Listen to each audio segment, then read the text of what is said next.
네, 오늘은 성전 건축의 축복이라는 이런 제목으로 하나님의 경륜과 구속사 이제 92과를 공부를 하려고 합니다. 네, 이제 하나님께서 하나님의 거하실 처소, 그 처소가 뭐냐면은 바로 이제 성전입니다. 네.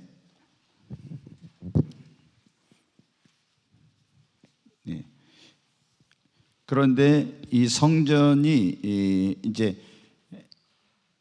이스라엘 백성들이 애굽에서 구원받아 나왔을 때 광야에서는 이동을 해야 됐기 때문에 어떤 고정된 장소에가 하나님을 예배할 수 있는 그런 처소를 만들 수가 없었어요.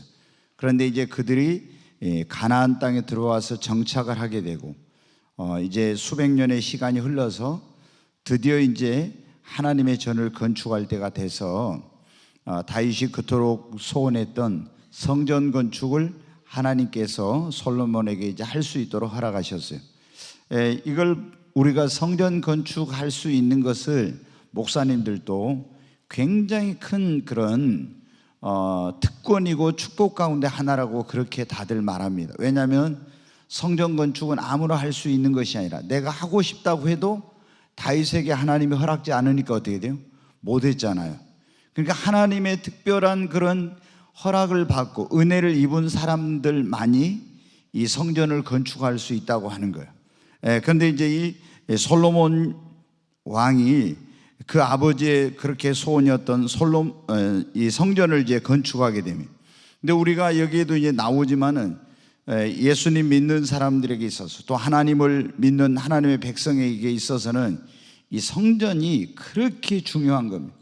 여러분이 이곳에 와서 하나님의 집인 이곳에서 주님의 말씀을 듣고 구원을 받고 또 이곳에서 하나님을 만나고 하나님 백성들과 서로 교제를 하면서 그런 신앙 공동체로서 사랑의 공동체로서 함께 형제를 나누고 이렇게 또 힘을 얻고 이렇게 되잖아요. 만약에 이 교회가 없다면 어떻게 되겠어요? 그러니까 우리가 북한이라든가 중국이라든가 또는 이런 이슬람 국가 같은데 그런 데서 예수님을 믿는 사람들이 굉장히 이제 힘든 가운데 있는, 왜? 이렇게 모여서 하나님께 마음대로 예배를 드릴 수 없기 때문에. 구약의 성전은 신약에는 바로 교회를 의미하는데 오늘 이제 이 성전 건축의 축복이라는 이런 제목으로 함께 공부하면서 여러분 우리 모두가 이 성전의 소중함을 깨닫는 시간이 되기를 바랍니다. 거기 한번 그 네모 안에 있는 서론같이 되어 있는 부분을 같이 한번 읽겠습니다. 성전은 이 땅에 살아가고 있는 하나님의 백성들이 하나님을 예배하고 만나는 장소이다. 하나님의 이 성전을 통하여 그 백성을 축복해 주셨다. 그러므로 성전은 하나님의 백성들의 구심점이요 축복의 통로이기 때문에 우리는 하나님의 성전을 사랑하고 가까이하고 성전 중심의 삶을 살아야 한다. 아멘. 네, 하나님, 하늘에 계신 하나님께서 그 말씀 그대로 놔두보세요. 하늘에 계신 하나님께서 하나님의 백성을 어디서 만나겠다고 약속하셨어요? 성전에서 내가 너희를 만날 것이다. 아멘. 우리가 이 성전, 교회의 가장 중요한 역할 가운데 하나는 하나님을 만나고 우리의 창조자이시며 구원자 되신 하나님께 예배를 드리는 것입니다. 하나님이 이 교회를 통해서 예배를 통해서 영광을 받으시는 거죠. 그러니까 우리가 수천 년 역사 가운데 보면 하나님을 사랑하는 사람들은 하나님의 집인 교회를 사랑합니다. 네, 지난 주일날, 어제 말고 지난 주일날 낮에 설교가 뭔지 여러분 기억하시죠? 행복한 뭐요? 신앙생활을 하려면은, 행복한 신앙생활을 하려면 교회를 잘 만나야 된다 그랬잖아요. 첫 번째가. 네. 그런데 여러분 어떻게 돼요? 이제 교회를 잘 만나도 행복한 신앙생활을 하려면 뭘 잘하지 않으면 안 돼요? 교회 생활을 잘해야 된다고 했잖아요. 아멘. 네, 우리가 교회 생활을 잘해야 행복한 신앙생활을 하는 것입니다. 제가 그때 여러분에게 말씀을 드렸잖아요. 이 예수님 믿고 나서 그 예수님 믿기 전에는 어거지로 끌려갔는데 교회를 진짜 예수님 믿고 구원받고 나니까 교회를 막 가고 싶다 이런 마음이 들었다. 근데 제가 그때 직업이 기술학원에서 그런 어떤 학생들, 청년들에게 공부를 시켜가지고 국가기술 자격증을 이제 따게 하는 그런 강의를 하고 있었어요. 근데 이제 저녁에 그런 강의가 있어요. 그래서 저녁에 강의가 끝나면은 뭐 8시가 좀 넘어요. 그러면 7시 반에 이제 이 예배를 시작하잖아요. 그럼 8시 반쯤 끝나는데 저희는 좀 긴 편이죠. 근데 제가 어떻게 하냐, 가만히 생각해 보니까 그때 일주일에 한 번 교회를 갔다고 했는데, 제가 돌아가서 생각해 보니까 그 강의가 끝나면은 교회 가면 거의 예배가 끝날 시간이 돼요. 근데 제가 사모하는 마음을 가지고 꼭 끝날 그 시간에도 달려가였었어요. 그리고 어떤 데는 보면 제가 예배를 드리러 거기 이제 막 부랴부랴 가면은 사람들이 끝나고 예배를 끝나고 내려올 때도 있고 아니면 안 내려오고 있을 때, 그래서 제가 그렇게 하나님의 전을 사모하는 마음이 그렇게 있었어요. 예, 그게 주님을 사랑하게 되니까 그런 하나님의 집을 사모하고 또 사랑하는 그런 마음이 있더라고요. 가고 싶고. 여러분 교회에 오고 싶어야 합니다. 그러잖아요. 정말 그때 제가 다니던 교회는 카페가 어디 있습니까? 임대로 근무를 해가지고 이렇게 예배를 드리는데, 그렇기 때문에 거기서 뭐 이 식사 같은 거 하는 것도 그렇게 쉽지 않았어요. 근데 저희는 얼마나 좋은 환경 속에서 그래도 여기 오면 그냥 밥도 주고 또 차도 마실 수 있고 다 한다고 해도 오라고 해도 그래도 안 와요. 네, 여러분 하나님의 집이 가장 좋아야 됩니다. 시편 84편에 보면 악인의 장막에 거하는 것보다 내 하나님의 집에 문지기로 있는 것이 좋사오니, 여러분이 그런 마음을 가지시기 바랍니다. 자, 이제 성전 건축에 들어가기 전에 거기 보면 제가 제목을 그래요. 세기의 재판이다 이렇게 했어요. 여러분 지금 보면은 세기의 재판, 이런 경우를 가끔 들어보셨을 거예요. 근데 지금 미국의 전직 대통령인 트럼프, 이 트럼프가 이제 그 재판을 받게 됐어요. 왜냐하면 이제 연방 법원에서 기소를 했습니다. 뭐 때문에 기소를 했냐? 그럼 트럼프가 예전에 대통령 되기 전에 옛날에 하나님 믿는다 하기 전에 뭐냐면 플레이보이였어요. 굉장히 바람을 많이 피우고 그랬죠. 그 이제 이 앞번에 그 어떤 그 현재 살고 있는 그 말고 그 전직 부인이 이제 얼마 전에 죽었잖아요. 그런데 이 사람이 부동산도 많고 이제 돈이 많아가지고 굉장히 그런 바람을 많이 피웠어요. 근데 어떤 그 포르노 그 배우하고 그런 이제 성적인 관계를 맺었던가 봐요. 그런데 그런 게 들통나면 안 되니까 입막음을 하려고 이제 돈을 막 줘가지고 이렇게 했는데, 그게 이제 연방 검찰이 조사를 해보니까 그 혐의가 있다 해가지고 뭐 몇십 개 그런 혐의로 지금 기소를 했어요. 그래서 트럼프가 얼마 전에 뉴욕에 있는 그 연방 법원에 출석을 하게 돼가지고 뭐 경찰들이 3만 5천 명이 와서 이제 경비를 하고 이렇게 해가지고 그 법원에 출석을 했는데, 트럼프가 다 검사가 기소한 모든 혐의를 다 부인했어요. 근데 이런 걸 지금 뭐라고 하면 세기의 재판이다.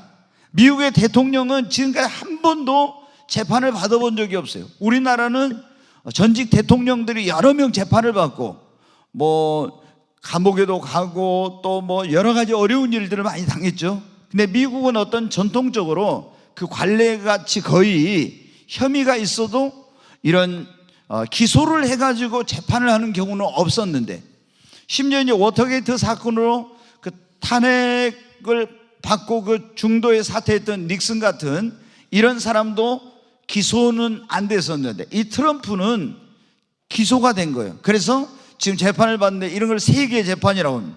근데 솔로몬 왕이 이제 솔로몬이 왕이 돼가지고 얼마 있지 않아서 이런 엄청난 이제 재판을 하게 되었어요. 그 내용은 뭐냐?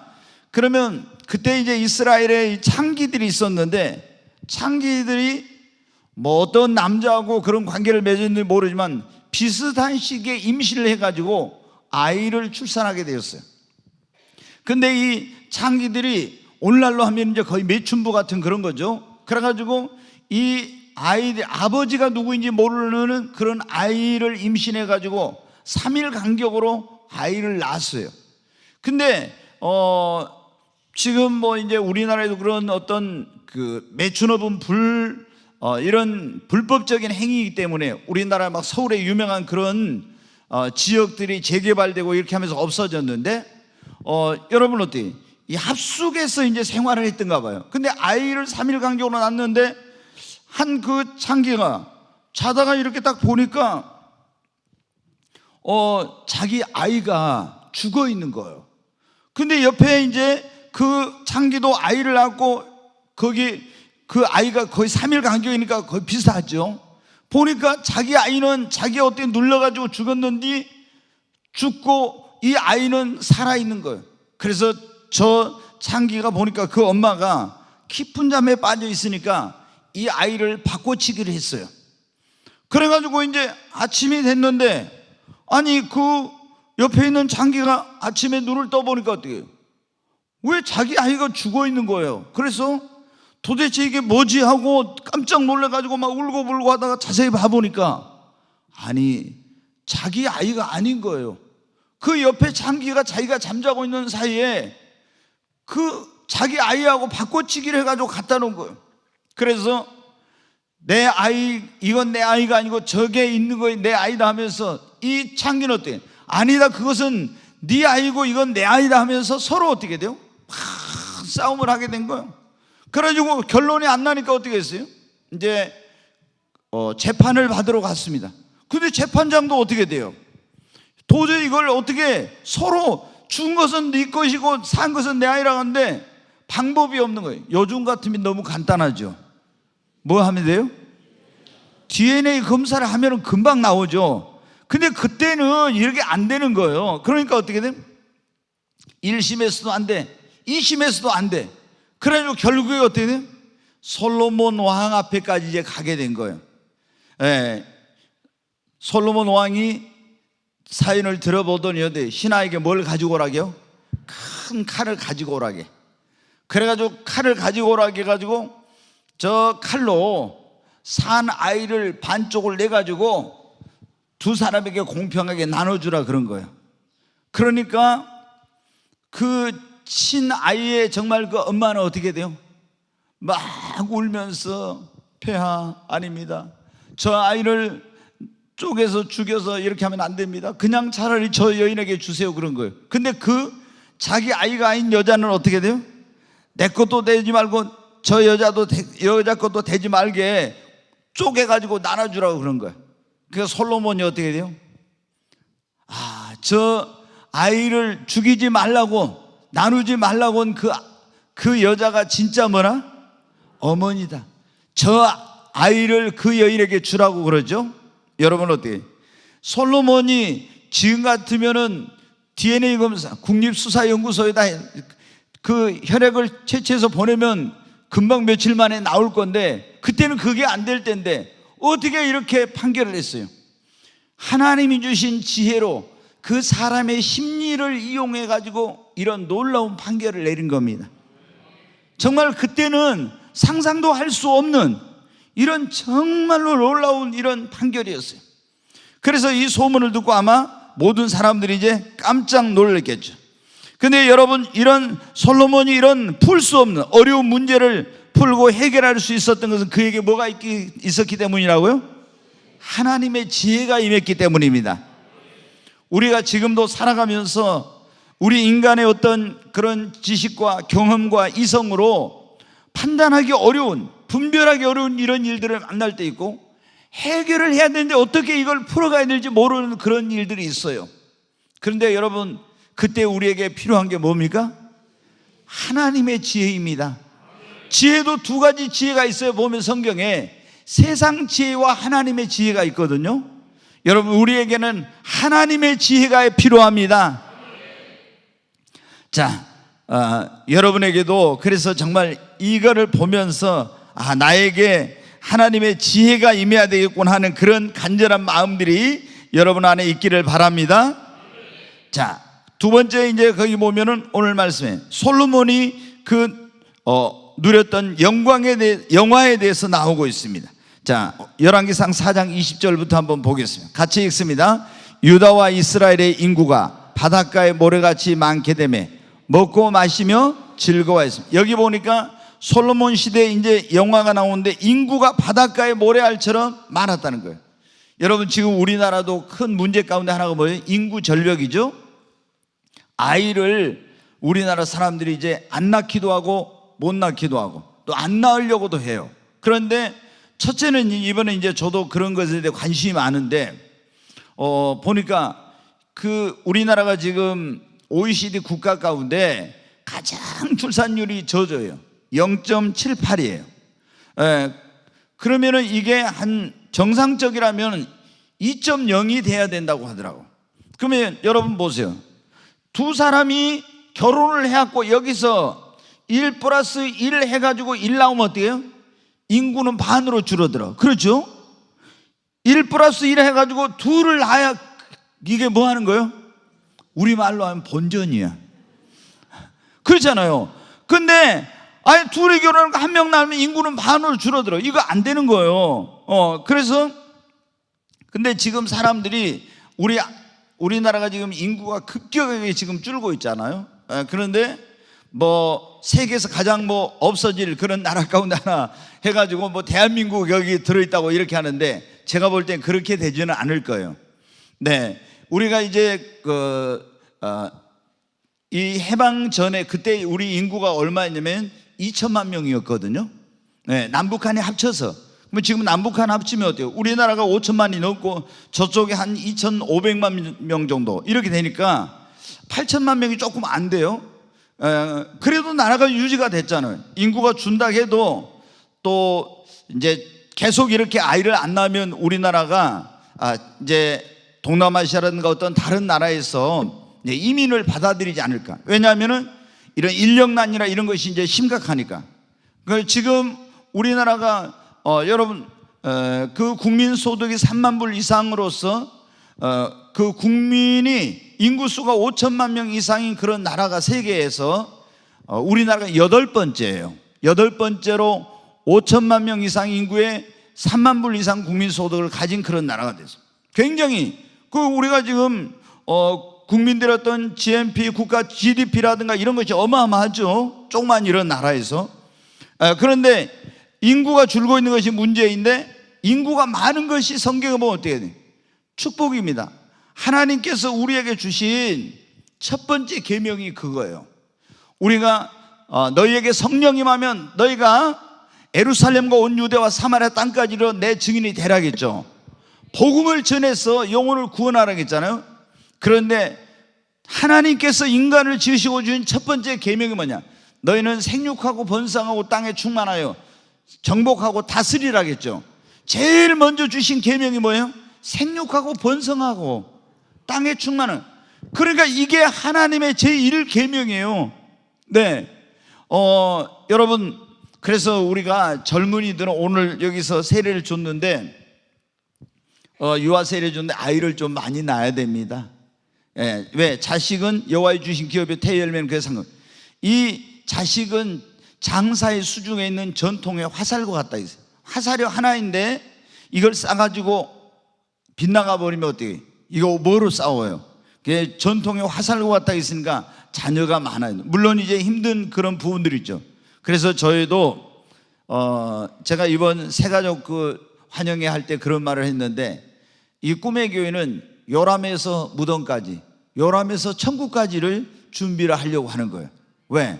아이를 낳으면은 너무 이제 교육에 대한 이런 거라든가 여러 가지 문제 때문에 이렇게 고민하고 있는데 저희 교회도 어떤 아이들의 교육이나 이런 것을 또 육아라든가 이런 것들을 걱정하지 않고 이 아이들이 잘 성장할 수 있는 그런 환경을 교회적으로도 뒷받침해서 다음 세대를 키우는 그런 일을 하고, 또 나이가 드신 분들은 어떻게 돼요? 이제 노후 걱정을 안 하고 그런 교회에서 세워진 요양원이나 양로원에서 행복한 노후를 보내다가 주님 앞에 갈 수 있도록 이런 걸 지금 하려고 해요. 이런 걸 다 하려고 보니까 지금 저는 혼자 기도하고 있는데 교회가 뭐 해야 됩니까?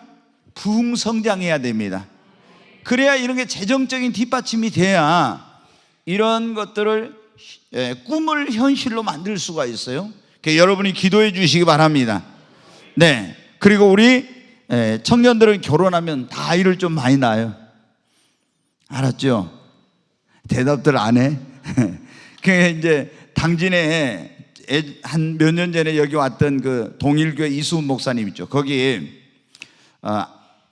젊은이가 몇천 명이에요. 당진이 인구가 한 12만 명밖에 안 되는데, 그런데 그 목사님이 아이를 많이 낳으라니까 아이 많이 낳으면 목사님이 책임져 줄 거냐고, 그렇게 해가지고 책임져 주겠다. 그래서 이제 그 교회가 산속에 있는 교회인데 그런 어떤 아이들의 교육과 이런 것에 대해서 교회가 굉장한 투자를 해가지고 초등학교 졸업하면 영어를 줄줄줄 다 하게 되는 거예요. 그래서 그 젊은 부부들이 그 교회에 엄청나게 이제 많이 가고, 또 학교에 끝나고 오면 방과후 이런 걸 끝나면은 교회 와서 부모들이 직장에 퇴근하고 데려갈 때까지 교회에서 책도 읽고 운동도 하고 공부도 하고 이런 시간을 마음껏 보낼 수 있도록 해가지고 아주 한국 교회의 어떤 그런 부분에서 모델이 된 그런 교회입니다. 근데 이제 저도 오래전부터 꿈꾸고 있는 거예요. 그래서 여기다가 이제 그걸 다 하려고 했는데 지금 아파트로 들어온다니까 한편으로 좋지만은 또 한편으로 서운한 거예요. 그래서 제가 몇천 평을 여기 더 살려고 했던 건데, 그래 이제 교육관은 여기다 충분히 지을 수 있을 것 같아요. 제가 이제 꿈을 꾸고 있고, 저쪽에 지금 여기다 요양원은 못하지만 교육관은 지을 수 있다. 왜? 주차장 만들어도 건물을 위로 몇 층으로 올리면 되니까 얼마든지 교육 공간은 만들 수 있다, 이런 생각을 하고 있어요. 그래서 우리 그 아이들을 정말 이렇게 다음 세대를 위한 그런 걸 잘 하려고 그렇게 하고 있어요. 그게 인구 절벽인데 여러분, 우리 자녀를 많이 낳아야 됩니다. 네. 자, 거기 한번 또 말씀 보겠어요. 여기 보니까 지금 인구가 바닷가에 모래알처럼 많다 그죠. 그 다음에 솔로몬이 그 강에서부터 블레셋 사람의 땅에 이르기까지 애굽 지경에 미치기까지 모든 나라를 다스렸다 했잖아요. 굉장히 엄청난 그런 이제 영향력을 갖게 된 거예요. 그래서 솔로몬이 사는 동안에 그 나라들이 또 뭘 했어요? 조공을 바치게 됐어요. 네. 저는 이제 이런 걸 이렇게 봅니다. 교회가 부흥이 일어나면은 지금은 세계가 몰려옵니다. 얼마 전에 미국의 에즈벨이라는 그런 대학에 거기에서 부흥이 일어나니까 전 세계에서 사람들이 몰려갔어요. 그런데 어떤 뭐 특별한 프로그램이 있는 것도 아닌데 성령의 역사가 일어나니까. 근데 그 도시의 인구가 얼마냐면 6천 명이에요. 6천 명. 목포의 인구가 뭐 지금 23만 명, 뭐 22만 명, 또 21만 명 막 그런 말을 하잖아요. 그런데 뭐 무한 저쪽까지 하면 여기가 그래도 30만은 되죠. 근데 여러분 어떻게, 그 조그만 도시에 부흥이 일어나니까 막 전 세계에서 비행기를 타고 몰려가잖아요. 예전에 미국에 플로리다에 있는 그런 그 조그만 교회였었는데 거기서 부흥이 일어난 적이 있었어요. 근데 거기 때 1년에 얼마씩 사람들이 몰려왔냐면 100만 명씩이 왔어요. 그 도시가 얼마냐면은 한 3만 4천 명 되는 그런 도시예요. 근데 1년에 100만 명이 몰려와. 그러니까 그 도시가 그 교회 때문에 100만 명이 와서 먹고 자고 이런 걸 해보세요. 어떻게 되겠어요? 3만 4천 명 모이는 그런 도시에 엄청난 경제적인 이런 부흥도 일어나게 된 거예요. 저는 이 목포를 살리는 것은 부흥밖에 없다. 아멘. 네. 지금 솔로몬이 막 그렇게 하니까 나라들이 조공을 가지고 왔는데, 우리는 성령의 역사가 일어나면 열방의 재물이 올 줄로 믿습니다. 그 뒤에 한번 보겠습니다. 여기 보니까 솔로몬의 하루 음식은 가는 밀가루가 30고려, 굵은 밀가루가 60고려, 이거는 식량이 풍족했다는 겁니다. 또 그 뒤에 보겠습니다. 더 뒤에 보겠습니다. 식량이, 그리고 그 강 건너편 딤사에서 가사까지 모든 그 강 건너편에 모두 왕을 모두 다스림으로 그가 사방에 둘린 민족과 평화를 이뤘대. 하나님께서 함께. 이때 솔로몬의 나이가 몇 살? 10대예요 10대. 여러분 지난번에 말씀드렸잖아요. 13살의 왕이 됐어요. 이때 이제 성전 건축할 때 나이가 뭐냐면요, 17살이었어요. 대단하죠. 근데 어떻게 이런 강력한 영향력을 미치게 됐습니까? 하나님께서 그에게 지혜를 주시니까. 여러분, 하나님이 우리와 함께 하시고 성령이 역사하면은 이런 놀라운 일이 일어나는 겁니다. 자, 그 뒤에 이제 한번 또 보겠습니다. 솔로몬이 사는 동안에 유다와 이스라엘의 단에서부터 브엘세바까지 이르게 각기 여기 포도나무와 무화과나무 안에서 뭐하게 살더라? 평안히 살더라. 아멘. 평안이 임했습니다. 전쟁이 없어요. 그리고 수많은 말과 병거가 있었고 왕실에는 부족한 것이 없었다고 그렇게 나옵니다. 이 모든 것이 무엇으로 말미암아? 하나님이 주신 지혜가 임하니까. 네, 저는 이 성경을 보면서 솔로몬이 뭐 다른 거로 그렇게 된 게 아니에요. 솔로몬에게 하나님의 지혜가 임한, 그리고 하나님을 감동시키는 예배를 드려서 하나님이 축복해 주시니까 그런 거예요. 내 하나님을 1,000번째 예배를 드려 감동을 시켰잖아요. 네 소원이 뭐냐 그랬더니, 하나님 저는 어린아이라 지혜가 부족한, 진짜 나이가 어렸거든요.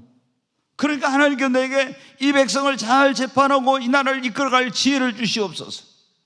하나님이 네가 원수의 생명을 멸하기도 구하지 않고 부와 귀를 구하지도 아니하고, 그러면서 하나님 내가 너 구한 지혜를 주고 구하지 않는 부와 귀와 그리고 이는 모든 것을 더해 주겠다고 했잖아요.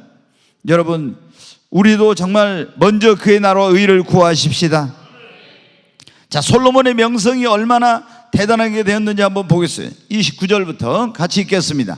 하나님이 솔로몬에게 지혜와 총명을 심히 많이 주시고 또 넓은 마음을 주시되 바닷가에 모래와 같이 하시니. 여러분, 우리도 이런 말씀 읽으면요, 이 말씀 붙들고 기도하시기 바랍니다. 가장 좋은 기도 방법이 뭐냐? 그러면 하나님의 말씀을 붙들고 기도하는 겁니다. 여기 보니까 하나님이 솔로몬에게 지혜와 총명을 심히 많이 주시고 또 넓은 마음을 주셨다고 했잖아요. 하나님, 솔로몬에게 지혜와 총명을 심히 많이 주신 하나님, 내게도 지혜와 총명을 주시옵소서. 그에게 넓은 마음을 주신 주님, 내 마음도 넓혀 주시옵소서. 이렇게 여러분, 하나님의 말씀을 붙들고 기도하는 겁니다. 그 기도가 가장 좋은 기도요, 놀라운 응답을 받습니다. 저는 기도할 때 대부분 그렇게 기도를 많이 해요. 하나님의 말씀을 읽다가 그 말씀을 붙들고 기도를 해. 그럼 이거는 하나님의 말씀을 붙들고 하면 확실한 여러분 응답을 받게 됩니다. 네, 그 다음에 보겠습니다. 솔로몬의 명성. 솔로몬의 지혜가 동쪽 모든 사람의 지혜와 애굽 모든 사람의 지혜보다 뛰어난 자. 동방 모든 사람, 전에는 그래요. 동방 모든 사람의 지혜와 애굽의 모든 지혜보다. 애굽이 그때 세계에 막 가장 이런 붕한 나라였는데 그 나라의 모든 지혜보다 뛰어난지라. 그러니까 이제 어떤 일이 일어났습니다. 뒤에 보겠습니다. 그는 모든 사람보다 지혜로워서 에스라 사람 에단과 마홀의 아들 헤한만과 갈골과 다르다보다 나음으로 그의 이름이 사방 모든 나라에 들렸더라. 네, 그 막 지혜가 전 세계에 알려진 거예요. 네, 그 다음에 또 보겠습니다. 그는 잠언, 거기까지만 하겠습니다. 여러분 어떻게 돼요? 솔로몬이 지혜가 대단했죠. 그래서 우리가 솔로몬의 지혜, 예수님을 모르는 사람도 어떻게 돼요? 솔로몬의 지혜, 그런 말 하잖아요. 네, 여러분, 이런 우리가 솔로몬의 영화와 명성과 이런 모든 것들의 근본적인 것은 무엇 때문이라고요? 지혜가 있었기 때문입니다. 네, 여러분, 우리가 살아가는데 지난번에 그랬잖아요. 진주보다 뭐가 귀하다? 지혜가 귀하다 그랬죠. 지혜가 제일이니 지혜를 구하라 그랬죠. 우리가 믿음이 얼마나 소중합니까? 그 다음에 여러분, 우리가 이 믿음이 있었지만은 지혜가 없으면, 우리가 믿음이 있어도 지혜가 없는 사람은요, 어떤 일을 제대로 하기가 어려워요. 그게 지난번에 말씀드렸지만 열심히 한다고 그 일을 이루고 성공한 게 아니에요. 우리의 열심히에 반드시 뭐가 있어야 돼요? 지혜가 있어요. 또 말씀드렸죠. 사람은 진짜 착한데 너무 지혜 없는 사람들이 많다고.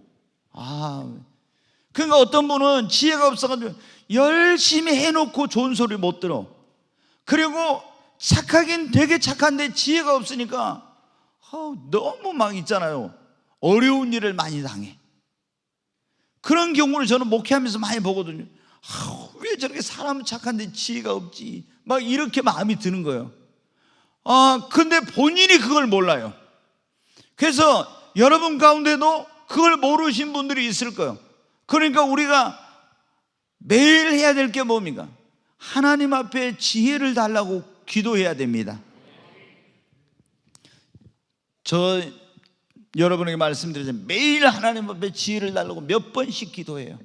제 개인적인 기도를 하면은 꼭 하나님 제게 성령의 능력과 은사와 지혜를 주세요. 꼭 이렇게 성령의 능력을 받았어도 은사를 받았어도 지혜롭게 이걸 사용을 해야 되거든요. 그럼 지혜롭게 하지 못하면 어떻게 돼요? 덕을 세우지 못해요. 그래서 우리가 반드시 사업하는 사람도 지혜가 있어야 돼. 인간관계도 지혜가 있어야 모든 사람으로 화평하면서 그 관계를 잘할 수 있는 거예요. 너무 그런데 어떻게 돼요? 말을 할 때도 대화를 할 때도 지혜롭게 해야 되거든요. 상대방의 마음을 상하게 하면서 기분 나쁘게 말하면 여러분 되겠어요?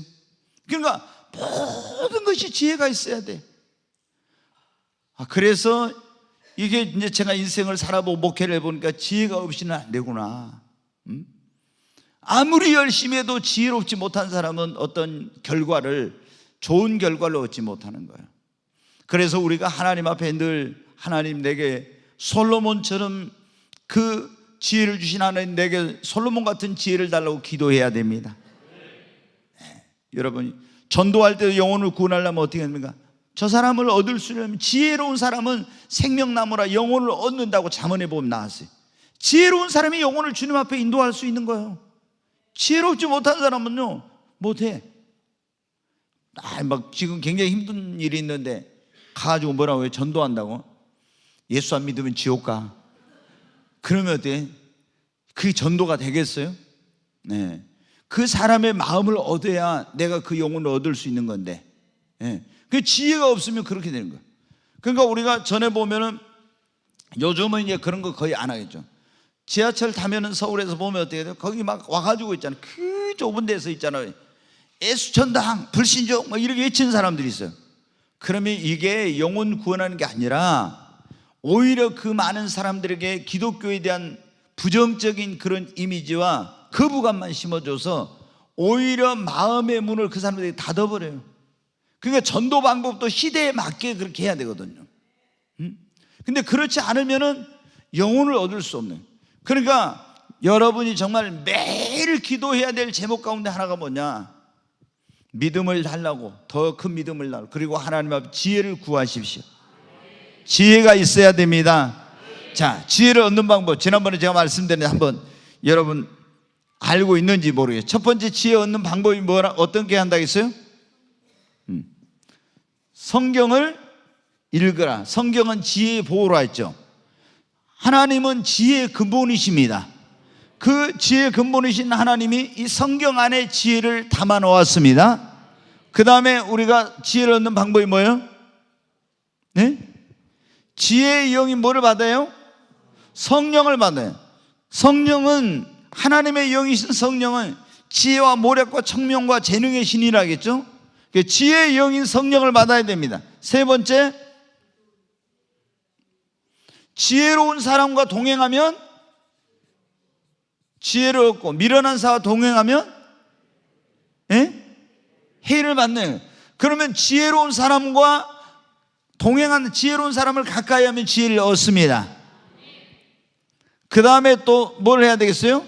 지혜를 달라고 뭘 해요? 간구해야 돼요. 기도해야 됩니다. 그리고 이제 제가 또 보니까 사람이 지혜로워질 수 있는 방법 가운데 하나는 지혜로운 사람한테 그걸 가르침을 받고 배우면은 지혜로워집니다. 네. 근데 여러분이 다 하나님 앞에 우리 솔로몬처럼 지혜로운 사람이 되십시나. 자, 이제 솔로몬이 드디어 이제 성전 건축을 하려고 합니다. 그 아버지 다윗이 하려고 했는데 못했는데 이제 솔로몬이 즉위한 지 4년이 됐어요. 그러니까 17세의 이제 나이가 됐는데 그때 이 솔로몬이 성전 건축을 이제 하려고 이제 하는 거예요. 근데 그 환경이 조성이 됐어요. 자, 거기 한번 열왕기상 5장 1절부터 한번 보겠습니다. 같이 읽습니다. 솔로몬이 기름 부음을 받고 그의 아버지를 이어 왕이 되었다 함을 두로왕 히람이 듣고 그의 신하들을 솔로몬에게 보냈으니 이는 히람이 평생에 다윗을 사랑함이었더라. 계속 이에 솔로몬이 히람에게 사람을 보내어 이르되 당신도 알거니와 내 아버지 다윗이 사방의 전쟁으로 말미암아 그의 하나님 여호와의 이름을 위하여 성전을 건축하지 못하고 여호와께서 그의 원수들을 그의 발바닥 밑에 두시기를 기다렸나이다. 이제 내 하나님 여호와께서 내게 사방에 태평을 주심에 원수도 없고 재앙도 없도다. 그래서 이제 뭘 하겠다는 거예요? 성전 건축을 하겠다는 거예요. 자, 우리가 여기서 기억해야 될 건 뭐냐? 왕으로 즉위한 지 4년이 된 나라가 안정이 됐을 때 성전 건축을 시작을 하려고 지금 솔로몬이에요. 이것은 우리에게 무엇을 가르쳐주냐면 무슨 일이든지 조급하게 하지 말고 하나님의 때 그런 환경과 여건이 조성이 될 때까지 우리가 기다려가지고 해야 된다는 거예요. 아멘. 무엇이든지 성급하게 하면 어때요? 조급하게 하면 반드시 어려움을 겪고 실패합니다. 아무리 내가 선한 의도를 가지고 좋은 일을 한다 할지라도 아직 때가 안 됐는데 아직 그런 환경이나 여건이 조성이 되지 않았는데 내가 무리하게 한다? 그러면은 반드시 어려움을 겪게 돼요.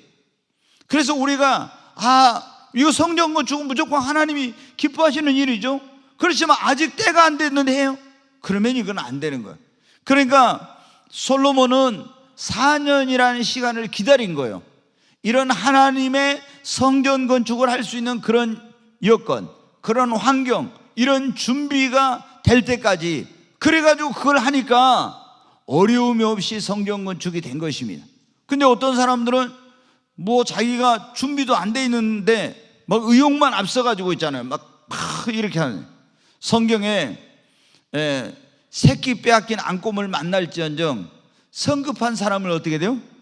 만나지 말아라 잠언에 나왔어요. 그러니까 새끼 빼앗긴 안꼼이 얼마나 사납겠어요. 자기 새끼를 빼앗겼으니까. 그럼 그런 안꼼을 만나면 크게 해를 입죠. 그런데 조급한 사람은 그거보다 더 해로운 거라는 거예요. 더 해로운 거. 그러니까 이 조급한 것이 얼마나 나쁜지를 단적으로 보여주고 있는 겁니다. 그래서 우리는 하나님을 신뢰하고 믿는 사람들은 절대로 조급하지 말아야 됩니다. 자, 성전 건축을 할 때 실패하지 않는 것은 이 솔로몬이 바로 이런 하나님의 때까지 기다렸기 때문인 것입니다. 두 번째, 여기 보니까 하나님이 성전 건축하는데 도울 자를 보내주셨어요. 거기 5절부터 9절까지 한번 같이 보겠습니다. 여호와께서 내 아버지 다윗에게 하신 말씀에 내가 너를 이어 네 자리에 오르게 할 네 아들 그가 내 이름을 위하여 성전을 건축하리라 하신 대로 내가 내 하나님 여호와의 이름을 위하여 성전을 건축하려 하오니, 여기 보면 이제 여호와께서 다윗에게 그렇게 말했어요. 네 자리를 이어서 이 왕에 오를 자 그 아들이 내 이름을 위하여 하나님의 이름을 위하여 성전을 건축하리라 이렇게 했다는 거예요. 그래서 이제 내가 내 하나님 여호와의 이름을 위해 성전을 건축하려 하오니, 자 6절에 봅니다. 당신은 명령을 내려 나를 위하여 레바논에서 백향목을 베어내게 하소서. 내 종과 당신의 종이 함께 할 것이요 또 내가 당신의 모든 말씀대로 당신의 종의 싹스를 당신에게 드리리이다. 계속 당신도 알거니와 우리 중에는 시돈 사람처럼 벌목을 잘하는 자가 없나이다. 히람이 솔로몬의 말을 듣고 크게 기뻐하여 이르되 오늘 여호와를 찬양할지로다. 그가 다윗에게 지혜로운 아들을 주사 그는 많은 백성을 다스리게 하셨도다 하고, 이에 솔로몬에게 사람을 보내 이르되 당신이 사람을 보내어 하신 말씀을 내가 들었거니와 내 백향목 제목과 잣나무 제목에 대하여는 당신이 바라신 대로 할지라. 여기 이제 보면 어떤 게 나오냐면 성전 건축을 하려고 하는데 하나님이 누구를 보냈어요? 히람이라는 그런 그 도울 자를 보내주셨어요. 여러분, 우리가 하나님의 일을 할 때 그 일을 할 수 있는 반드시 하나님께서 돕는 사람들, 동역자들과 협력자들을 보내주십니다. 그러니까 하나님이 솔로몬이 그래. 성전을 건축하는데 내가 나무도 없고 이런 걸 잘할 수 있는, 도와줄 수 있는 사람도 없는데 어떻게 해? 나는 못해. 이러면 안 돼요. 여러분이 하나님께서 어떤 일을 하라고 할 때 하나님이 기뻐하시는 일이라면 반드시 하나님께서 여러분의 힘과 능력과 지혜로, 재능으로 할 수 없는 일이면 여러분이 그 일을 할 수 있도록 그 일을 돕는 자를 하나님이 보내주십니다. 그러니까 우리가 보면은 모세가 말을 못한다고, 나는 주의 일 못한다고 막 이렇게 하니까 말 잘하는 누구를 보냈어요? 아론을. 그 형이 헤어진 지가 몇십 년 됐는데 어디 있는지 알지도 못하는데 하나님이 보내주신 거예요. 여러분, 바울이 건강이 안 좋았잖아요. 굉장히 건강이 안 좋았어요. 근데 선교사로 파송을 받았습니다. 나는 건강이 안 좋아서 이게 뭐 물이 바뀌고 또 뭐 그 환경이 바뀌면 이런 데 가서 나는 도저히 할 수 없다고 이렇게 하지 않았어요. 그가 하나님 말씀에 순종하여서 갈 때 하나님께서 의사인 누가를 하나님께서 붙여주셨어요. 그래가지고 그 바울이 가는 곳곳마다 누가인 의사가 동행을 해가지고 바울의 건강을 보살펴 준 겁니다. 그러니까 우리가 하나님께서 원하시는 그런 일을 하면은 반드시 하나님이 도울 자를 보내주십니다. 그 다음에 이제 보면은 그 밑에 3번에 이런 게 나오죠. 성전 건축에 필요한 자재와 기술자를 보내. 그러니까 이건 다른 말로 하면 뭐냐면 하나님의 성전을 건축하려고 하는데 거기에 필요한 모든 재정, 거기에 필요한 물자, 이런 거기에 필요한 사람들, 기술자들을 다 보내줬다는 거예요. 그러니까 여러분, 우리가 기억해야 돼. 우리가 하나님의 어떤 기뻐하시는 그런 일을 하려고 하면 나는 주님 돈 없어서 못합니다. 나는 이런 걸 할 줄 몰라서 못합니다. 이렇게 하면 안 된다는 거예요. 우리가 하나님께서 하라고 하는 그 일, 하나님이 기뻐하시는 그 일을 하면은 하나님께서 재정이 필요하면 재정을 공급해 주십니다. 아멘. 정말 여러분 믿습니까? 그리고 그게 뭐 재능이 필요한 사람, 기술자, 뭐 어떤 여러 가지 그런 가진 그런 사람들 있잖아요. 그러면은 다 보내주세요. 그래서 제가 이제 하나님 앞에 기도하는 것 가운데 하나가 뭐냐, 그러면 이 교회를, 신약에는 이 구약에는 성전이면 신약에는 교회라고 했잖아요. 그럼 교회를 단임 목사가 혼자 세울 수 있는 게 아니에요. 이 교회를 세우는 데는 많은 각 분야에 그런 재능을 가진 사람들, 협력한 사람들, 돕는 사람들, 이런 게 필요해요. 그래서 하나님 앞에 기도하죠. 일꾼들을 위해서 기도해요. 하나님, 뭐 이제 제가 일꾼들을 위해 기도하면 첫 번째 기도가 하나님, 영혼 구령에 불타는 열정을 가진 사람을 보내달라고. 전도를 잘하는 사람을, 그게 첫 번째 기도예요. 제가 일꾼 위해. 왜냐하면 너희는 추수하는 주인에게 청하여 일꾼을 보내달라고 했죠. 벌써 휘어져 영혼을 추수할 때가 됐는데 일꾼이 없다고 추수하는 주인에게 청하여 예수님이 네가 구하라 했잖아요. 그래서 영혼 구령에 불타는 열정을 가진 일꾼들, 그 다음에 세계 선교의 비전을 가진 일꾼. 왜? 전 세계 3,000개 교회를 세우려고 하니까. 세 번째, 하나님 중보 기도에 그런 용사들을 보내주세요. 기도원의 300용사처럼 깨어서 기도할 수 있는 기도의 일꾼들을 세워달라고, 보내달라고 기도해요. 그 다음에 네 번째 뭐예요? 하나님 물질로, 몸으로, 재능으로 하나님의 일에 헌신할 그런 수많은 일꾼들, 헌신자들을 보내달라고. 그리고 이제 또 하나님 앞에 하나님 나라를 위해서 부름받은 수많은 목회 후보생들, 이런 주의 종으로 주님 앞에 생애를 드릴 그런 많은 남녀종들을 주님 보내시고 일으켜 주옵소서. 그 다음에 이제 뭐냐, 하나님 앞에 뭐 이제 구체적으로 뭐 음향, 영상, 조명, 특수 조명, 음악적인 재능을 할 일꾼들, 또 차량을 봉사할 수 있는, 주차할 수 있는, 또 환경을 이렇게 다 가꿀 수 있는 그런 식당에서 일할 수 있는 사람들, 뭐 구체적으로 막 이렇게 기도를 해요 다. 그러면은 제가 보면 어때요? 어떤 목사님은 지금 어제도 제가 잠깐 통화를 했네. 그래요. 목사님이 교회를 지금 개척한 지 오래됐는데도 불구하고 주일날 자기가 차량을 가지고 성도들을 데리러 가. 여러분, 그렇게 해가지고 얼마나 힘들겠어요. 그래가지고 막 오다가 다른 차가 끼어들거나 그러면 어떻게 돼요? 빨리 교회 11시 가서 맞춰서 예배드리는데 끼어들어. 그러면은 목사도 사람인데 어떻게 돼요? 속상할 수 있어요. 그럼 속상해가지고 와서 설교하면 그 설교가 은혜스럽게 되겠어요? 아니면은 막 굉장히 막 이게 차가 밀릴 수가 있겠잖아요 또. 그러면은 막 조급해가지고 이러니 힘들어. 저는 하나님이 은혜 주셔서 그런지 처음부터 제가 차 타고 태우러 간 적은 한 번도 없어요. 하나님께서 기도하니까 다 차량으로 봉사할 사람들을 보내주시고, 여러분 가운데 좀 많이 헌신하시기 바랍니다. 네, 우리가 이런 것이 얼마나 하나님 앞에 있을 때 큰 상급인지를 모르니까 냉수 한 그릇을 떠다 줘도 뭐라고 했어요? 상을 잃지 않는다 했잖아요.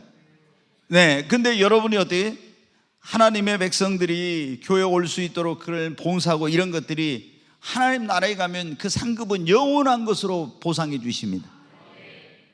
네, 그래서 우리가 여기 보면은 오늘 그런 말, 성전을 세우는데 필요한 모든 것을 하나님께서 다 공급해 주시고 도울 자를 보내주시고, 지금도 여러분 마찬가지입니다. 우리가 기도하면 하나님이 다 도울 자도, 그리고 거기에 필요한 재정도, 모든 것을 하나님이 공급해 주실 줄로 믿습니다. 자, 성전 건축을 시작을 했어요. 열왕기상 6장 1절 한번 보겠습니다. 같이 읽습니다. 이스라엘 자손이 애굽 땅에서 나온 지 480년이요 솔로몬이 이스라엘 왕이 된 지 4년 15월 그 둘째 달에 솔로몬이 여호와를 위하여 성전 건축하기를 시작하였더라. 여기 보니까 솔로몬이 왕이 된 지 몇 년 만에? 4년 만에 시작을 했다고 했잖아요. 그래 봐야 나이가 17살이야. 제가 생각할 때 대단해요. 17살의 나이에 이렇게 열방에 있는 모든 나라들에게 강력한 영향력을 미치고, 다 그 나라 옆에 있는 나라에 조공을 바치고 막 이 엄청난 일들이 하나님께서 함께 하시니까 어마어마한 역사가 일어난 거예요. 근데 이제 성전 건축하기를 시작을 했어요. 근데 이 성전 건축, 자, 여러분, 지난번에 제가 한번 그 말씀을 좀 드렸는데, 아라우나의 그 타작마당 그 말씀을 드릴 때, 근데 이 성전 건축을 할 때 성전 건축 장소가 굉장히 거기가 의미가 있어요. 여러분, 이 성전 건축한 그 장소,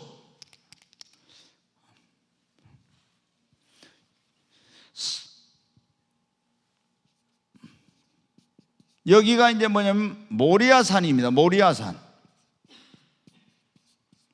이 모리아 땅에 있는 산에 가서 하나님이 아브라함에게 네 아들 이삭을 번제로 바치라고 했죠. 여기 지금 솔로몬이 성전을 건축한 곳이 뭐냐면 모리아에 있는 그 땅에 있는 산, 모리아산이에요. 여기는 어떤 곳이냐, 아브라함이 그 아들 이삭을 하나님 앞에 제물로 바치려고 제단을 쌓았던 장소. 그리고 이 자리는 또 어떤 자리냐, 그러면 지난번에 여러분 제가 말씀을 드렸었는데, 다윗이 교만해가지고 군대 수를 세면 안 된대. 군대 숫자를 셌다가 하나님께서 징계를 했죠. 그래서 온 이스라엘에게 뭐가 내렸어요? 전염병, 온역이 내려가지고 며칠 만에 7만 명이나 죽었잖아요. 그 전염병으로 7만 명이나 죽을 때 그걸 멈추게 하기 위해서 아라우나의 타작마당에 가서 속죄제와 화목제를 드렸어요.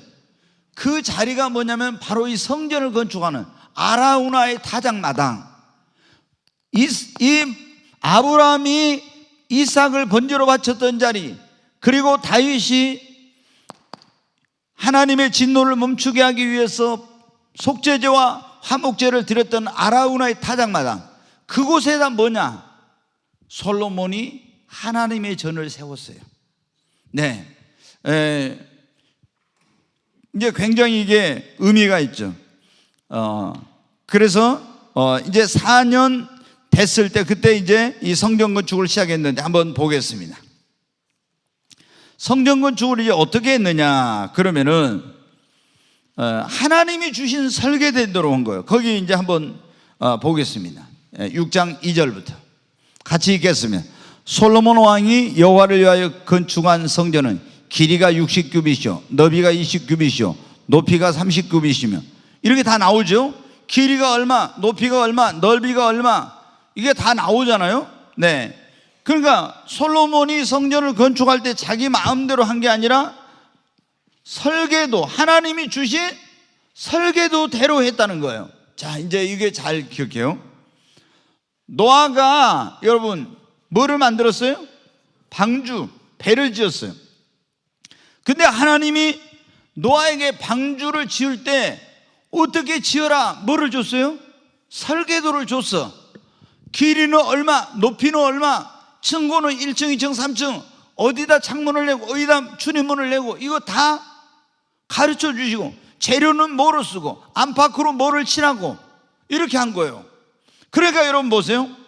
하나님이 노아에게 방주를 지을 때 설계도를 주셨는데 그 설계대로 지으니까 이 배가 온 세상에 홍수가 나가지고 저 히말라야까지 다 덮였는데, 그런데 이 얼마나, 여러분 아시죠? 홍수가 나면 이 유속이 얼마나 빠른지 몰라요. 그렇잖아요. 막 어마어마하잖아요, 유속이.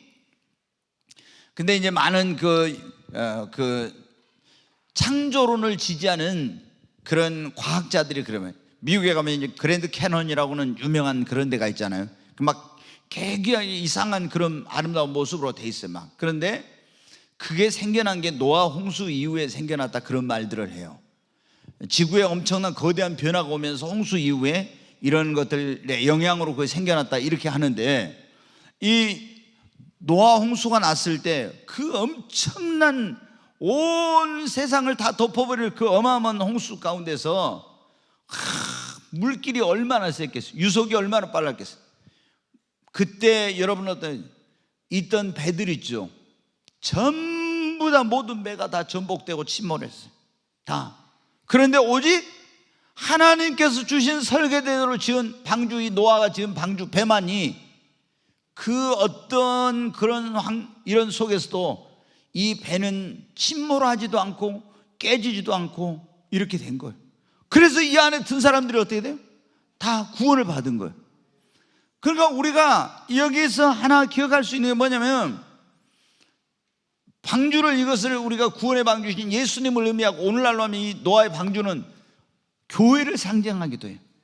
교회가 어떻게 세워져야 이 교회가 안전한 교회, 구원의 방주가 되는 교회가 하나님의 말씀의 설계대로 지을 때, 아멘. 그 말씀대로 하는 교회 가야 우리 영혼이 안전하고 구원받고 이렇게 되는 거예요. 근데 말씀대로 안 하고 인본주의로 있잖아요. 교회를 이렇게 해야 되겠다, 저렇게 해야 되겠다, 성령의 인도를 안 받고 자기 목사가 자기 목사 생각대로 이렇게 해가지고 교회를 한다? 그러면 거기서 영혼 구원의 역사가 안 일어나고, 그런 교회는 언제 무너질지 모르는 거예요. 자, 그 다음에 노아의 방주도 그랬죠. 모세가 성막을 지었는데 시내산에 올라갔을 때 하나님께서 그때 성막을 지으라고 뭐를 주셨어요? 설계도를 주셨어. 설계도. 하나님이 주신 설계대로, 덮개는 해달의 가죽으로 해라, 어디에는 뭐를 해라, 다 하나님께서 가르쳐 주셨어요. 그대로 여러분 했어요. 그 다음에 이제 솔로몬이 성전을 지었죠. 근데 솔로몬이 성전을 지었는데 이 성전의 설계도를 하나님께서 누구에게 줬냐면 다윗에게 줬어요. 성경에 보면 다윗에게, 너 성전 건축할 때 이렇게 해라, 딱 하나님께서 다윗에게 설계도를 주셨어. 그러니까 솔로몬이 자기 마음대로 성전을 지은 게 아니라 하나님께서 주신 설계대대로 자, 어떻게 지었는지 한번 볼까요? 이게 저기는 너무 쪄가지고 여기서 보면 좀 이게 지금 단면도예요. 성전이 이렇게 들어가면 여기가 이제 문이 있고 통로를 들어가요. 여기가 이제 성소라고 하는 거예요. 우리가 지성소, 여기를 외소라고 내소라고. 근데 이제 이거를 이렇게 위로 이제 이렇게 해놨죠. 그럼 여기 이제 들어가는데 여기가 성소, 여기가 이제 지성소. 이게 이제 하나님 언약궤가 있고 이건 지금 분향단 같아요. 한번 다음 그림 넘겨주세요. 네, 이렇게 이제 보면은 이게 이제 번제단이에요. 여기서 제물을 이제 태우는 것입니다. 이거 물두멍이라 해가지고 이 성전에 들어가기 전에 여기서 씻고 이 문을 통해서 일이 이제 들어가요. 그럼 이 안에가 여기는 마당이라고 하는 데고 이 안에가 앞부분이 외소인 성소, 더 안에가 지성소, 내소라고 하는 지성소가 있어요. 자, 한번 넘겨보세요. 이거 이제 보면은 솔로몬 성전이 나오죠. 여기 번제단에서 이렇게 이제 번제물을 사르는 겁니다. 물두멍이 있잖아요. 쭉 이렇게 들어가. 그럼 여기가 지금 뭐가 있냐면은 여러분 잘 보여요. 등대가 있어요. 등대. 불을 켜는 여기 이제 성소 안에는 10개 이런 등잔이 있어요. 그래서 이쪽에 5개, 이쪽에 5개 가지고 여기다 불을 밝혀. 이 꺼지면 안 돼. 그래서 하나님의 전에 불이 꺼지면 안 된다겠죠. 그러면 여기 봉사를 못 해. 그러니까 우리가 기도의 불, 성령의 불 이런 불이 꺼지면 안 돼요. 그러면은 내 영혼이 어두워져. 기도의 불이 꺼져보세요. 성령의 불이 꺼져보세요. 봉사도 못해. 그 다음에 여기 가서 여기가 지성소인데 지성소 바로 가까운 곳에 여기 아니면 분향단이 있어요. 이 지금 제사장이 분향단에서 향을 피워요. 이게 뭐냐면 찬송과 기도예요. 그러니까 우리가 하나님 앞에, 하나님은 지성소에 계시는데 가장 가까이 갈 수 있는 방법 가운데 하나가 뭐냐면 찬송과 기도예요. 아멘. 네.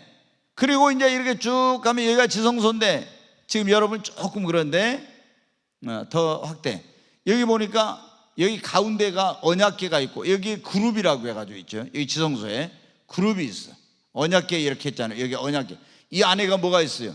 아론의 쌍난 지팡이와 만나와 십계명 두 돌판이 여기 들어있어요. 이건 바로 이제 예수 그리스도 하나님의 임재를 상징하는 거예요. 여기 분향단이 이렇게 나오죠. 정금으로 만든 이 촛대 여기 불이 이제 켜져 있어요. 이거는 이제 또 여러분 보는데 진설병, 떡을 말하는 떡을. 그래서 누룩 없는 그런 떡 12개, 6개가 이스라엘 12지파를 상징하는 떡이 나와요. 이렇게 해가지고 지금 이 안에 돼 있는데 이런 이제 것을 지을 때 내가 이렇게 하고 싶다 저렇게 하고 싶다 해가지고 솔로몬이 자기 마음대로 한 게 아니에요. 이거 어떻게 돼요? 하나님이 다윗에게 설계도를 주시며 네 아들에게 이렇게 성전을 지으라고 해라. 그래서 하나님이 지으라 한 대로 지은 거예요. 여러분, 우리가 무엇을 하든지 그래서 교회를 하는 것도 그렇고 우리가 뭐 사업을 할 때도 그렇고 모든 것을 할 때 내 생각과 계획대로가 아니라 하나님께 기도하면서 하나님 이 회사를 어떻게 운영해야 되겠습니까? 이 단체를 어떻게 해야 되겠습니까? 교회는 어떻게 세워가야 되겠습니까? 이런 것을 하나님의 인도함을 받아서 해야 됩니다.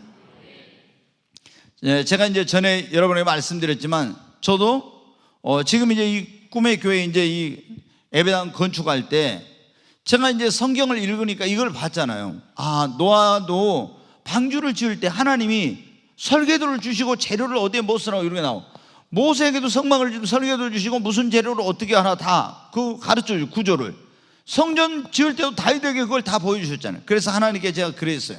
하나님, 노아에게 방주를 어떻게 지어야 될지 그걸 가르쳐 주신 하나님, 모세에게 성막을 어떻게 지어야 될지 가르쳐 주신 하나님, 또 다윗에게 성전을 건축할 때 어떻게 해야 될지 가르쳐 주신 하나님, 우리 교회 예배당 지을 때 어떻게 해야 될지, 어떻게 이 성전을 건축해야 될지 제게 영감과 지혜를 주세요. 기도를 오랫동안 했어요. 그러니까 그리고 이제 제가 어떨 때는 밤에 하룻밤에 성경 건축을 몇 번씩 했다가 헐어요. 지었다 헐었다 그렇게. 그래가지고 여기 여러분들 이런 지금 모든 1층에서부터 4층까지 있는 이런 모든 실과 시스템들이 그냥 된 것이 아니에요. 이 설계사가 설계를 했지만은 내가 1층에는 뭐 2층에는 뭐 3층에는 뭐 4층에는 뭐 이것을 다 이렇게 해주라. 그렇게 하고 이제 그 설계사한테 딱 준 거예요. 그러니까 이제 설계사가 어떻게 돼요? 이제 뭐 교회 건축을 많이 하는 업체들이 몇 군데 와서 경쟁제 설계를 했으니까 이 사람들이 설계를 하죠. 근데 이제 한 2주 정도 지나니까 지금 저희 교회를 설계했던 그 사람, 주님이 딱 기도하고 있는 그런 거예요. 어떤 업체에서, 제가 정말 그 업체는 기대를 안 했었어요. 이 원래 거기서 네가 원하는 그런 그 교회 건축에 대한 설계도에 한 70-80%를 해가지고 올 거다, 딱 그러더라고요. 그래서 내가 우리 집사람한테 그런 얘기를 했어요. 여보, 나 그 사람 정말 기대를 안 했는데 기도하는데 갑자기 주님이 나한테 내가 원하는 그런 것에 한 70-80%의 그런 어떤 것을 설계를 여기서 해가지고 올 거라고 그러네. 딱 이제 언제까지 그 설계 업체들이 이제 다 설계를 해가지고 투시도를 뽑아줘 왔죠. 다른 데들은 다 형편없어, 안 돼. 근데 진짜 성령께서 말씀하셨던 데가 한 70-80% 딱 해가지고 온 거예요. 그래서 나머지 20-30%는 어떻게 돼요? 제가 채운 거예요. 이제 뭐 이 사람이 뭘까, 화장실 지금 우리가 1층에 이제 여러 개 있잖아요. 화장실도 얼마나 좁게 갖고 왔는지. 2층은 화장실도 형편없죠. 4층에는 거기 남자 화장실 딱 하나, 여자 화장실 딱 하나 이렇게 있잖아요. 한 칸씩 해놨어. 그러니까 어떻게 돼요? 이런 걸 다 뜯어 고쳐라. 그 다음에 주방을 보니까 4층에 지금 저 뒤쪽에 있는데, 주방을 지금 거기 보면 4층에 VIP실 있죠. 거기다 해놔서, 그거 얼마나 좁아요. 거기다 주방을 해놓은 거. 그래가지고 이거 안 된다, 뒤로 옮겨야 된다 해도 고집이 얼마나 또 센지 몰라, 이 사람들. 그래가지고 그 이제 제가 인테리어 할 때 인테리어 업체가 3D로 그거를 굉장히 이제 실감 있게 이걸 빼가지고 왔어요. 보니까 입체적으로 3D로 하면 딱 보이잖아요. 딱 와서 인테리어 사장이 그러다, 소장, 목사님 여기다 주방 하면 도저히 안 되겠습니다. 입체적으로 해보니까 딱 그대로 나오는 거예요. 그래서 이 사람하고 이제 설계 계약은 했지만은 말을 안 들으니까 우리 마음대로 저렇게 주방을 옮겼어요, 뒤로. 그리고 여기는 어떻게 돼요? 그 좋은 데다가 VIP실을 만들어야, 주방을 만들어 놓으면 햇볕이 저기서 얼마나 여름엔 뜨겁게 들어오고 말도 안 되는 거예요. 근데 지금 이 사람은요, 이 설교는 안 듣겠죠. 자기가 최고로 잘한 줄 알아. 그래서 우리가 국민의보에서 교회 대상을 받았거든요. 아름다운 교회 이렇게 해가지고. 그래서 근데 하나님이, 제가 그런 기도를 했잖아요. 계속 하나님, 이 설계도를 주신 하나님 나에게 그걸 달라고. 근데 나는 뭐 어떤 하나님께 딱 어쩌면 또 환상으로 보여주실지도 모르겠다 그랬는데 환상으로는 안 보여주시더라고. 근데 내게 영감을 주셔가지고 이거를 다 수정을 할 수 있도록 하고, 그 다음에 이제 인테리어 할 때도 영감을 딱 주신 거예요. 그래서 저희가 이 공간을, 이 교회 들어오면 우린 기둥이 하나도 없잖아요. 이렇게 기둥 없는 교회들이 드물어요. 그러니까 기둥이 있으면 다 가려지고 잠자기 좋아하는 사람들은 다 기둥 뒤로 와 숨어. 그래서 우리 교회는 숨을 데가 없잖아요. 그게 제가 그거 보니까 시야가 막 가려지고 뒤에 가서 자고 있으면 설교하다가 어떻게 돼요? 저는 원고를 많이 안 보고 하니까 신경 쓰여가지고 이것도 안 되는 거예요 또. 그래서 설계사한테 이거 설계할 때 어때? 기둥 없는 구조로 설계를 하라고. 그러니까 설계사가 그러고, 목사님 어떻게 기둥 없는 구조로 설계를 하냐고 그런 거예요. 당신 실력이 없구만. 내가 딱 그런 거예요. 저는 이게 보니까 그 건축에 대해서 이렇게 내가 이제 이걸 교회당 뭐 하려고 할 때 딱 보니까 이게 기둥 없이 할 수 있는 방법이 있더라고요. 제가 이제 그 전문적인 용어나 잊어버렸는데, 그 목포대교 있잖아요. 대교가 보면은 밑에 기둥 없어도 어떻게 양쪽에서 다리를 막 잡아 당겨가지고 이렇게 딱 하잖아요. 그런 공법으로 다 이걸 하더라고요. 그게 나왔어 보니까. 그래서 내가 당신 이거 못하면 안 된다고 딱 했더니 그런 업체를 찾아가지고 구조 계산을 다 해가지고 얘기해서 기둥이 없게 된 거예요. 그 인테리어 사장이 와가지고 이제 뭐 저희가 이런 거 간단한 것 같지만요, 굉장히 음향, 영상 이런 음향이 그렇게 여기서 파장이 갔을 때 반사를 어떻게 했을 때 뭐 이런 거 여러 가지가 있어요. 그런 걸 다 입체적으로 고려한 거예요. 근데 이제 교회 들어오면 엄마의 품에 안긴 것, 주님의 품에 안긴 것처럼 좀 따뜻한 교회, 이런 걸 해야 되겠다. 또 천국을 바라보도 이렇게 해야 되겠다. 여러 가지 이런 거 있는데, 뭐 비엔날에 그 작품을 낸 국무총리상 받은 이런 사람들도 왔는데 내가 원하는 걸 못해요. 이게 왜? 영적인 것을 아무리 세상적으로 뛰어나도 영적인 것이 안 된 사람은 이게 못 알아. 그런데 우리 이걸 했던 분은 어떻게 하냐, 날마다 내 설교를 들은 거예요. 날마다 내 설교를 듣고 하나님, 이 꿈의 교회 어떻게 해야 될지 기도를 했대요.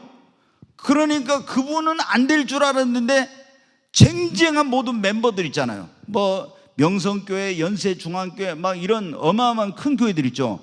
이렇게 한 대형 업체들은 다 떨어지고 우리 지금 하는 업체가 제일 뭐 이렇게 규모로 보면 적은데 그 사람이 딱 된 거예요. 그래가지고 그래서 이제 제가 그때 인테리어 소장이 왔는데, 소장하고 지금 여러분 의자에 앉아 있는 거 이거 하나하나가 뭐냐면 다 제가 의자 색깔을 저거로 해야 된다, 방석 이거를 하니까 소장이 막 반대를 하더라고요. 근데 다 해놓고 나서 이제 뭐라고 하니까, 목사님 안목이 대단하십니다. 나보다 그래. 내가 뭘 안목이 대단해? 하나님께서, 저는 진짜 우리 집사람이 알아요. 그림을 그릴 줄을 몰라요. 진짜 몰라. 그래가지고 우리 저기 손주가 그림 그려놓으면요, 너희 할아버지보다 낫다 그래요. 그 정도로 제가 그림을 못 그리는데, 이런 색감을 어떻게 알겠어요? 그게 아주 잘못돼. 근데 하나님께서 기도하니까 영감을 주시더라고요. 여러분, 왜 제가 이런 말씀을 드리냐, 그러면은 우리가 뭘 하든지 하나님께 기도하면서 그걸 받아가지고 해야 됩니다. 그래야 여러분 어떻게 돼요? 그 설계도, 하나님이 주신 설계대로 안 하면 이게 건물이 제대로 됩니까? 무너지잖아요. 안 되잖아요. 그래서 이런 모든 것들, 여러분이 계획하고 있는 것들 여러분의 머리로 이렇게 하지 말고 하나님께 기도하여서 하나님이 주신 대로 하시기 바랍니다. 오늘 여기까지만 하겠습니다.